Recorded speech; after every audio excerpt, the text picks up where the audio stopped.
Há mais de 30 anos, a burocracia e a omissão do INCRA favorecem uma série de irregularidades em programas de assentamento da reforma agrária em São João da Fronteira. Em 2013, a TV Antena 10 fez uma reportagem exclusiva, mostrando que empresários cearenses ameaçavam e chegaram a expulsar agricultores, construindo verdadeiras mansões em terras federais. O rapaz já veio aqui, mandou um cara de Tianguá vir, né? Da Tianguá, mais próximo, né? E quer derrubar, né? Para derrubar, e eu pedi para não derrubar, porque nós íamos morar onde? O senhor disse o seguinte, dono do terreno. Mas o dono do terreno não é o INCRA? É o INCRA, sim, só que eles comprou, né, isso aqui. Eles é dono, né? Eles querem ser dono disso aqui, né? Até no momento eu sei que o terreno do INCRA ninguém não se compra e nem vende, né? Muita gente aqui expulsando moradores. Do Ceará? Sim. Tem uma parte, mas é pouco. Eles têm as terras aqui, botam gado, e eles moram lá. Eles mesmo morando aqui, é muito pouco do Ceará. Eles moram lá, mas já é reapossado por aqui. Alderi mora bem ali, aqui na beira, a fazenda dele é ali, na beira da rodagem. Mas ele não é agricultor familiar, ele pode ter uma terra do INCRA? Pode, ele não pode não, porque quando vem eles não aceitam ele. Porque ele é rico e tem carro e é dono de terra na Serra de Sítio, né? Esta casa pertence ao gerente de uma empresa cearense. Ele mora em Tianguá, mas adquiriu este lote para passar os fins de semana e feriado com a família e os amigos. Para deixar a sua área de lazer ainda mais agradável, o homem que comprou este lote represou o rio e assim conseguiu fazer a sua própria piscina natural. Este agricultor assume que recebe e faz ameaças. O fim pode ser uma tragédia anunciada. Um dos dois tem que ir. Eles estão querendo chegar a encostar em nós, quer cercar nós todos, quer tomar o nosso terreno. Isso aí não é assim, não. O medo de perder tudo, inclusive a própria vida, ronda os agricultores, que se sentem abandonados e sem ter a quem apelar. Mas eu tenho maior medo. Se nós levantar a casa, nós, né, eles que vêm aqui para botar nós fora, né?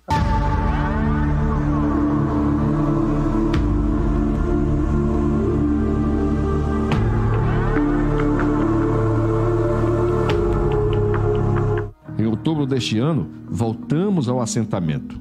Pouco ou quase nada mudou.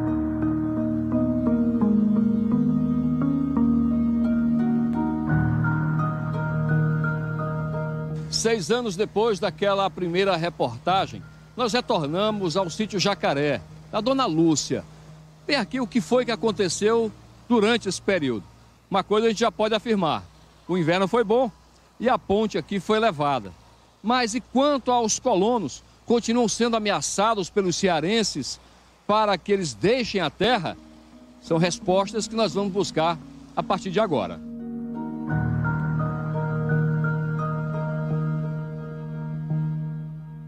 Às vezes chega o sábado, às vezes deles dormem, às vezes chega domingo de manhã, passa só o dia, à noite vão embora, né?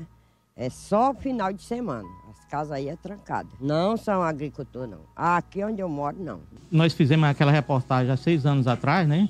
E hoje a gente vê que não mudou muito por falta da presença do INCRA, né? Do governo federal. Então, nós estamos com aquele mesmo problema, quer dizer, se mantendo aquela mesma situação de os cearenses continuam com os balneários lá. E isso foi constatado pela visita da equipe do INCRA, né? E a gente está esperando todo o tempo pelo governo federal, né? Depois daquela reportagem, caiu um pouco aquela história do cearense chegar, ameaçar as pessoas, tomar terra, comprar terra? Caiu. A gente não ouviu mais a ameaça deles, não. Antônio Fontinelli é assentado desde a década de 90. Ele cobra mais presença do INCRA e faz revelações sobre os cearenses no local. O cearense vai deixar a cidade aleijada dele lá, morar no mato desse daqui, não. Bem aqui, nessa estante na Pavuna, ali tem um cidadão, que ele os pais dele é de Ubajará, o pai rei dele até já morreu, mas ele é um ricão bem ali da cidade de Tianguá, e ele tem um terreno bem ali na Pavuna, São João monta lá, só para passar o final de semana. Lá ninguém mete a mão, lá é dele. Ou seja, é esquisito, né? Na verdade, para mim, eu no lugar de autoridade ou de um geralzão do INCRA desse daqui, eu acharia que o certo era chegar e rapaz, vamos ver isso aqui. Quem é o que tem o direito? Porque, na verdade, o cabo que era o titular da terra lá fez a safada. Ele mora dentro de um pedacinho de terra desse tamanho e o resto lá ele rendeu todo pro cearense e ele lá já é de boa lá. Então... Agora é proibido vender os terrenos aqui, né? Na verdade, eu acho que isso proibido para mim foi toda a vida, mas isso foi para mim. O problema vem desde o tempo do Império. Persiste o litígio de 3.200 quilômetros quadrados, envolvendo as divisas de 7 municípios do Piauí e 12 cearenses. Enquanto isso, a bancada piauiense avança nos debates, mas a definição parece ainda estar longe de acontecer. Queremos agora que esse envolvimento da classe política seja maior, em favor do povo do Piauí. Qual é o próximo passo agora? O próximo passo agora é audiências com o setor do Exército que está fazendo a perícia, audiência com a ministra Carmen Lúcia e audiências municipais nos 7 municípios envolvidos na área de litígio. Nós já temos tudo o que é necessário, o mapa que diz que essas terras pertencem a nós, os piauienses, né? Tem pareceres de procuradores, enfim, é lá no Supremo Tribunal que nós vamos estar agora focalizando isso aí. Nossa, que começa com P. Olha, nós estamos recebendo aqui o presidente do INCRA no Piauí, o Tiago Vasconcelos, o vereador Tiago Vasconcelos. Presidente, obrigado pela presença. Prazer recebê-lo aqui. É a primeira vez que o presidente vem na condição de presidente. Nós acompanhamos todo o périplo da ficha do Tiago, não foi?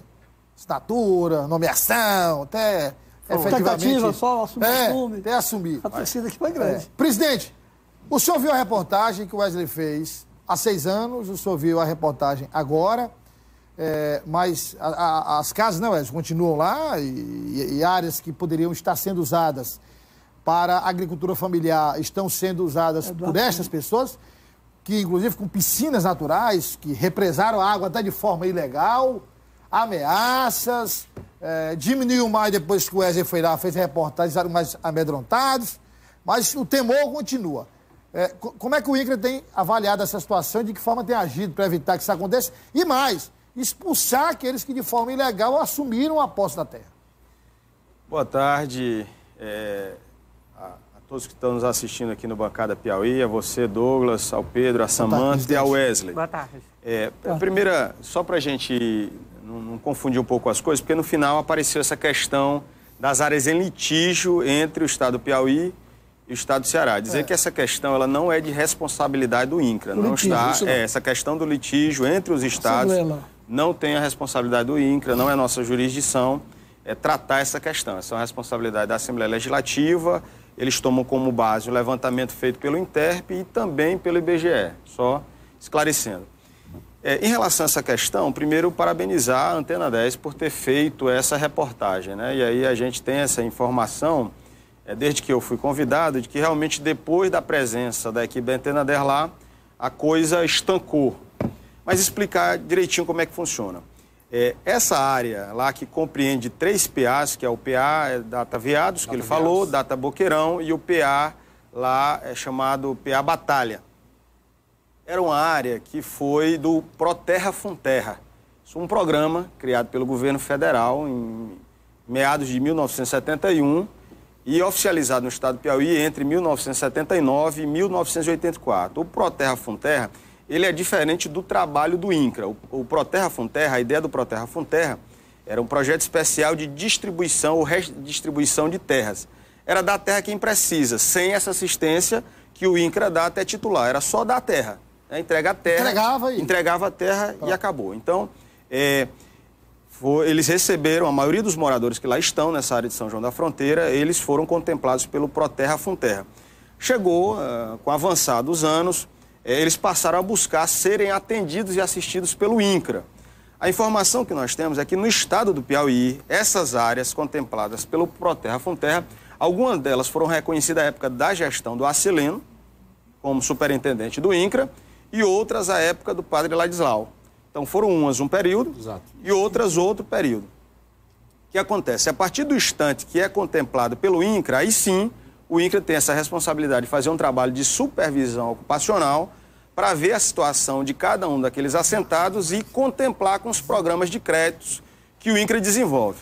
Na verdade, quando o INCRA chegou lá na região de São João da Fronteira, já encontrou uma situação diferente de quando o Proterra Funterra foi estabelecido na área. Alguns daqueles que tinham sido beneficiados já tinham comercializado essa área. Então, o que o INCRA faz? Olha... Mais um parênteses, presidente. Essas pessoas comercializaram ou foram forçadas a comercializar? São coisas que a gente precisa avaliar. Algumas delas realmente foram comercializadas. Outras de lá para cá, a partir do instante que eles conseguiram comprar algumas, eles passaram a forçar e pressionar os demais. Para juntar. Que é o que o Wesley levantou na reportagem, para crescer sua área.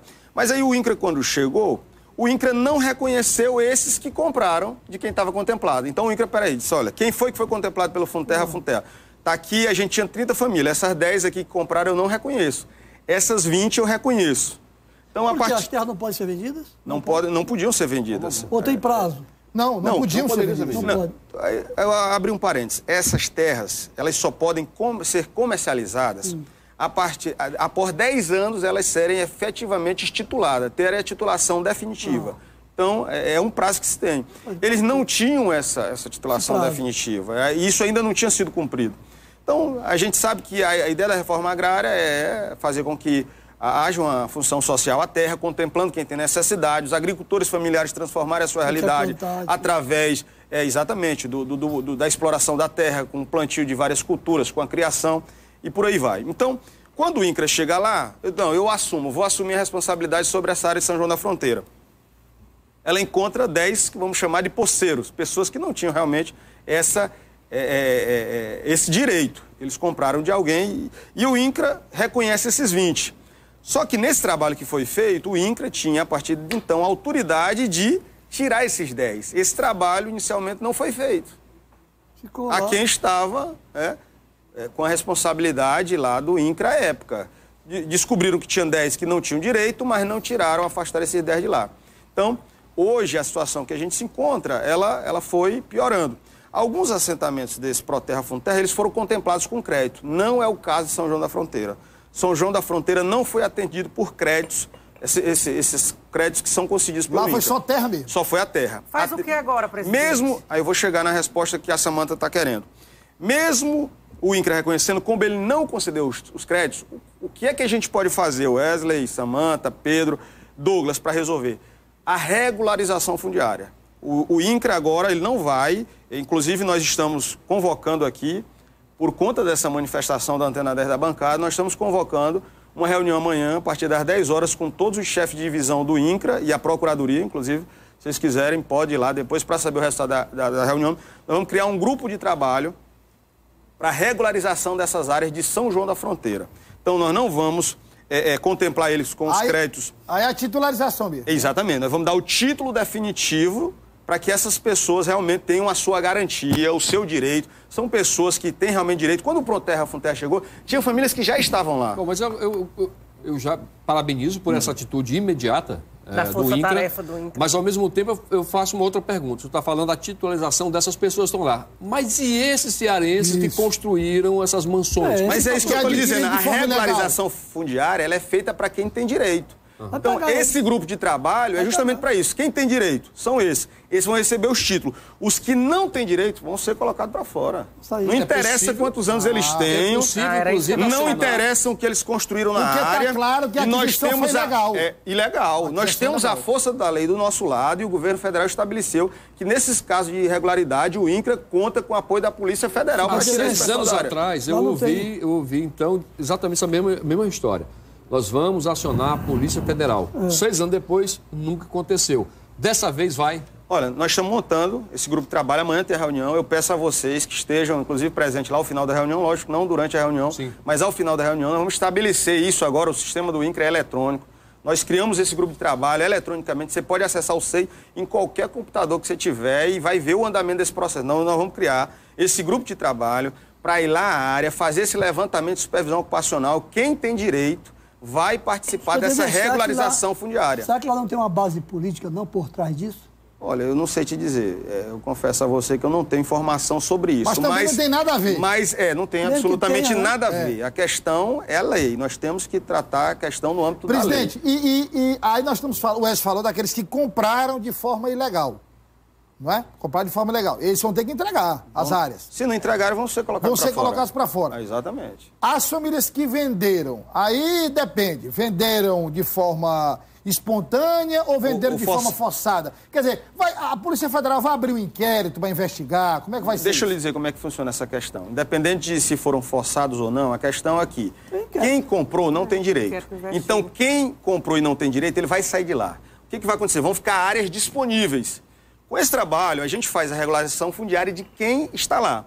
Que quem não volte, está, quem vendeu. Exatamente. Quem não está, mas eu era da minha família, eu não estou mais lá. Nós podemos fazer um acordo de cooperação técnica com a Prefeitura de São João da Fronteira e passar, a partir daí, dar responsabilidade para a Prefeitura de São João da Fronteira contemplar famílias do município. Entendeu? A gente faz essa regularização de quem está lá e a gente reconhece que tem direito. As áreas que vão ficar vagas, como é que faz? A gente faz esse acordo de cooperação, cede a área, doa a área, a gente pode fazer uma doação da área para o município e o município contempla famílias que tenham necessidade do próprio município. Mas a Polícia Federal foi um ato ilegal, né? Quer dizer, lógico. Por exemplo, foi constatado lá, usaram cangaceiros que chegaram lá e ameaçaram famílias que foram expulsas de lá ou obrigadas a vender por valores irrisórios. Construíram casa, não vai ter uma espécie de inquérito para investigar um crime. Todas essas informações serão levantadas pela equipe. Nós vamos ouvir, inclusive, os moradores que estão lá. Todas essas informações que nós recolhemos, nós vamos repassar para a Polícia Federal. Aí essa responsabilidade de fazer, e para o Ministério Público Federal. Então, essa responsabilidade de fazer essa investigação e aí identificar quem foram os culpados e puni-los, aí passa a ser desses órgãos. Já, presidente, superintendente. Pode sim, pode acontecer. Superintendente, já a TV Antena 10 coloca à disposição do INCRA as reportagens, tanto as que nós fizemos lá atrás, em 2013, quanto a atual, colocamos à disposição para qualquer necessidade. É importante, eu tive acesso, essa reportagem por completo, está no YouTube, são quase 13 minutos. Inclusive foi colocado hoje no grupo da superintendência, todos os chefes de divisões tiveram acesso. Pedi a eles que amanhã nos levem todas as informações acerca desse assunto. Logicamente, você fez um levantamento recente, que eu não tinha informação, mas tudo isso é importante para a gente poder tratar e conduzir a questão. Uma reportagem dessa, ela é sim base para que a gente possa fazer esse trabalho, tanto de investigação como de apuração dos fatos e também poder conduzir todo esse processo. Presidente, obrigado pela participação. Não, de política. Deixa eu só colocar... Deixa eu só... Deixa eu só colocar... Não é isso não, eu quero saber como é que tá... Não, já foi, né? Não, é só sobre o INCRA. Só complementar, por favor. Só sobre o INCRA. É só dizer que, efetivamente, Douglas, você não sabe falar aqui sobre torcer, ficar, não vai. Nós só estamos como superintendente há 3 semanas. Há 3 semanas... Efetivamente. Efetivamente. Tivemos a nomeação no final de julho. É porque o que aconteceu? O processo foi feito de trás para frente. Me nomearam antes de pedir minha liberação do banco. E aí, por conta disso, todos os atos foram tornados sem efeitos, foram anulados, voltou tudo. E dia 7 agora...